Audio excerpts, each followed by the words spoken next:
मध्य प्रदेश में बेतवा नदी के किनारे बसा है एक शांत और खूबसूरत शहर जो सैकड़ों सालों से आकर्षण का केंद्र बना हुआ है। नाम है ओरछा। आज हम आपको इस खूबसूरत शहर की कुछ बेहतरीन जगहों से रूबरू करवाएंगे। सबसे पहले चलेंगे राजाओं और महाराजाओं की याद में बनी भव्य छतरियों पर, देखेंगे यहाँ का मशहूर लक्ष्मी नारायण मंदिर और फिर खाएंगे शुद्ध मावे से बनी मिठाइयाँ, क्योंकि हम हैं मध्य प्रदेश में, इसे देखना तो बनता है।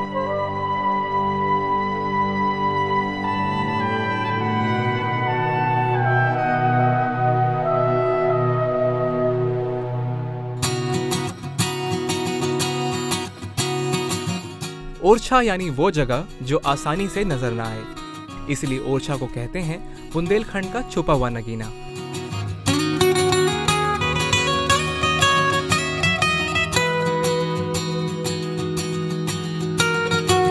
अगर कभी इतिहास में झांकना हो तो यहाँ चले आइए। सदियों से यहाँ के स्मारक शान से खड़े हुए हैं। देखकर लगता ही नहीं यहाँ कुछ खास बदलाव हुआ होगा।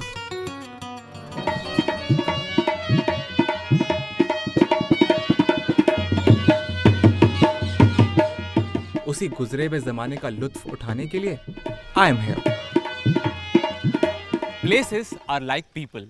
उनकी भी एक रूह होती है, एक वाइब होती है, एक ऑरा होता है, और ओरछा की रूह बसती है इन छतरियों में। बेतवा नदी के घाट पर बनी ये 15 छतरियां दूर से ही दिख जाती हैं। इन खूबसूरत छतरियों को बुंदेलखंड का शाही परिवार अपने पूर्वजों की याद में बनवाता था। बुंदेला राजवंश के इतिहास को अपने में समेटे ये छतरियां आज भी शान से खड़ी हैं। कहते हैं कि इस राजवंश के पहले राजा रुद्र प्रताप सिंह ने मां काली को अपना रक्तदान में दिया था, जिससे खुश होकर मां काली ने उन्हें एक उपाधि दी, बुंदेला, यानी बलिदान देने वाला। बस यहीं से बुंदेला राजवंश की शुरुआत हुई।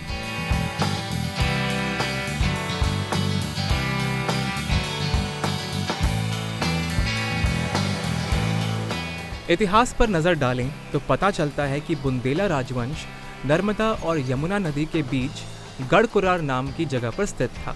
16वीं शताब्दी में जब गढ़कुरार पर तुगलकों का कब्जा हुआ तो राजा रुद्र प्रताप सिंह की निगाह बेतवा नदी के किनारे इस खूबसूरत जगह पर पड़ी और यहीं से बुंदेलों ने कई सालों तक अपना शासन चलाया।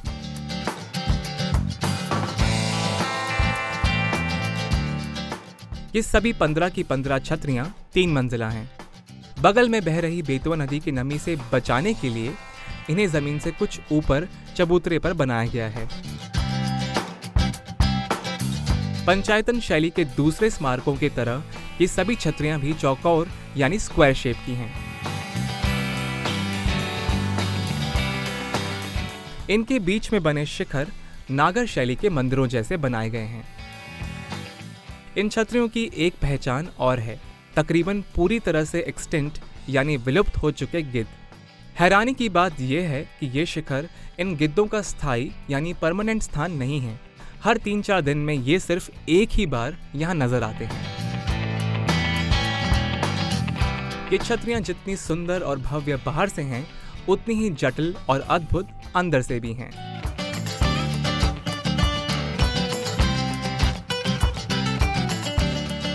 रॉयल छतरियों के समूह से बस थोड़ी ही दूरी पर है ओरछा की सबसे इंटरेस्टिंग, सबसे नायाब छतरी वीर सिंह देव की छतरी। वीर सिंह बुंदेला राजाओं के साथ साथ मुगल बादशाहों में भी काफी फेमस थे, इसीलिए इनकी छतरी में मुगल इन्फ्लुएंस दिखता है। वीर सिंह देव की छतरी सभी छतरियों से विशाल और भव्य है, जिसका निर्माण महाराजा जुझार सिंह के शासनकाल में शुरू हुआ था। इस 3 मंजिला छतरी के स्तंभ सबसे ज्यादा मजबूत हैं, ताकि बेतवा नदी के उफान के आगे भी वो डटे रहें।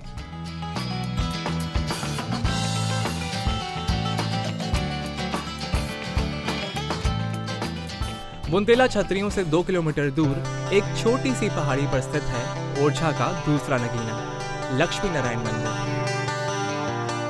इस मंदिर को भी राजा वीर सिंह देव ने ही बनवाया था। इस मंदिर की खास बात यह है कि युद्ध के वक्त इस मंदिर का इस्तेमाल एक किले की तरह भी किया गया था।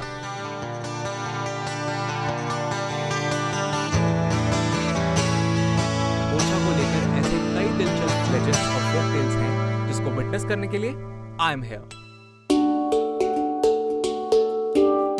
यह मंदिर भगवान लक्ष्मी नारायण को समर्पित है, लेकिन लंबे समय तक यहाँ उनकी कोई भी मूर्ति स्थापित नहीं है।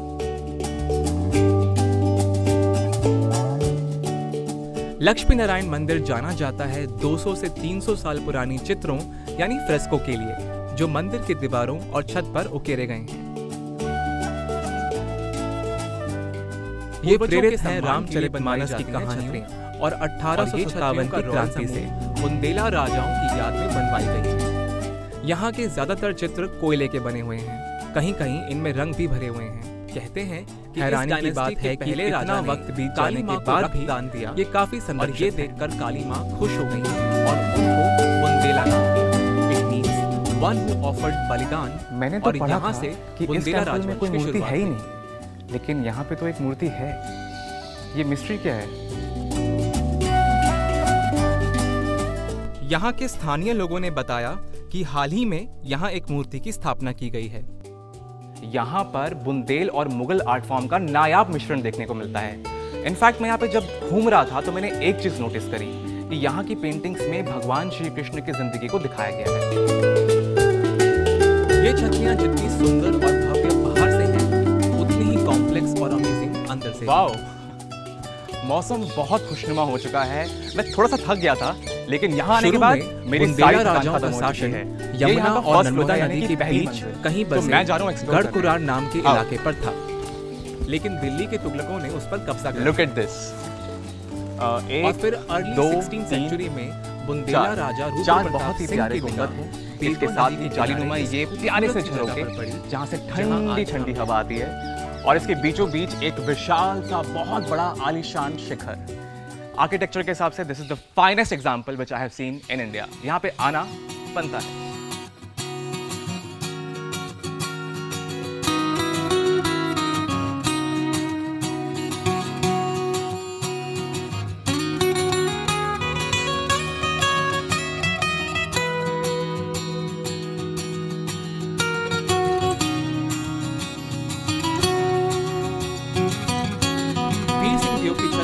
सभी छतरियों से विशाल और भव्य है।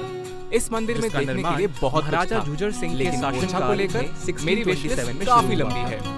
अब चलते हैं यहाँ के लोकल मार्केट को एक्सप्लोर करने। सबसे ज्यादा मजबूत हैं, ताकि बेतवा नदी के उफान के आगे भी वो डटे रहें।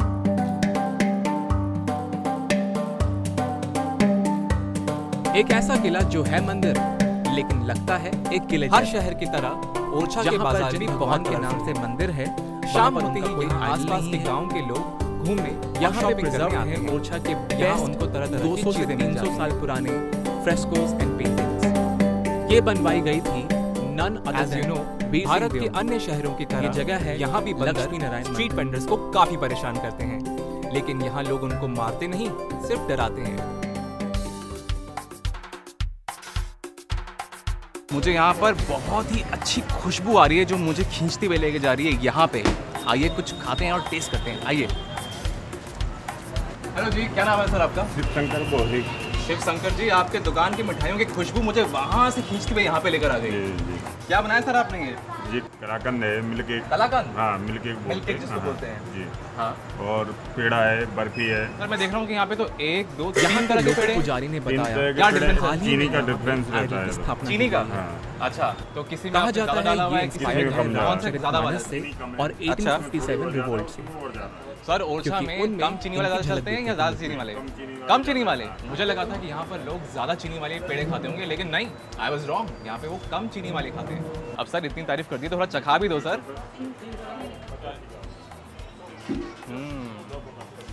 फ्रेश खोया और चीनी, परफेक्ट कॉम्बिनेशन है दोनों का, ना ज़्यादा कम ना ज़्यादा। और इतना सॉफ्ट था ये मिल्क केक कि मैंने जैसे ही इसको मुंह में डाला और वो बिल्कुल घुल गया। टोटली यम। सर एक काम करो, ये मेरे को थोड़ा पैक करके दे दो। Thank you sir. दुकान पे एक नंबर की चाय मिलती है। अच्छा, हाँ, बड़ी टेस्टी चाय है। पेड़े क्या यहाँ बात से करते ले हो? लिए आपने, बगल की दुकान से चाय पी ली। ओरछा की नंबर 1 चाय। नंबर 1 चाय है। शंकर जी ने मेरे चाय की तलब जगा दी। वही ढूंढते ढूंढते मैं पहुंच गया बाजू की गली में।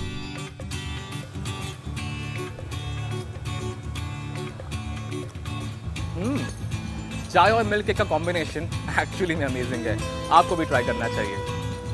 क्या दिन था आज का ओरछा में। मैंने इतने अमेजिंग मॉन्यूमेंट्स को देखा, टेस्टी फूड को मैंने ट्राई किया, और अब टाइम है एक्चुअली में इस चाय को एंजॉय करने का। तो मैं आपसे मिलूंगा अगले एपिसोड में। तब तक के लिए सी यू।